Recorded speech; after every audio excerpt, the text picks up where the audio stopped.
ਹੁਣ ਦੱਸੋ ਕਿੱਧਰ ਤੱਕ ਜਾਂਦੀ ਹੈ ਥੱਲੇ? ਥੱਲੇ ਉਹ ਬਿਲਕੁਲ ਹੋ ਜਿਹੜੇ ਨਹੀਂ ਟਿੱਬੇ ਜੇ ਉਹਨਾਂ ਤੋਂ ਥੱਲੇ ਜਿਹੜੇ ਕਾਸ਼ਤ ਹੋਏ ਨੇ ਹਾਂ ਜਿਹੜੀ ਕਾਸ਼ਤ ਇਹ ਵਿੱਚ ਥੋੜੀ ਜਿਹੀ ਨਹੀਂ ਕਾਸ਼ਤ ਇਹ ਵੀ ਹੈ ਸਿੱਧੀ ਥੱਲੇ ਚਲੀ ਜਾਂਦੀ ਉਹ ਆਖਰ ਤੇ ਚਲੀ ਜਾਂਦੀ ਤਰਲੇ ਜਿਹੜੇ ਬੂਟੇ ਲੱਗੇ ਨੇ ਹਾਂ ਉਹ ਐਂਡ ਹੈ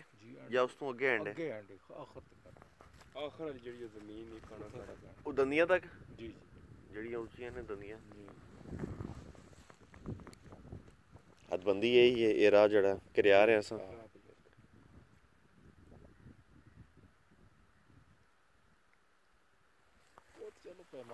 मतलब ये डोगा हो गया है उस थले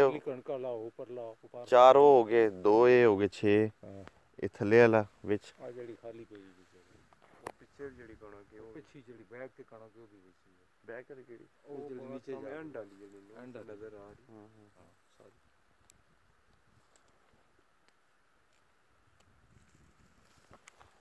फ्रंट इज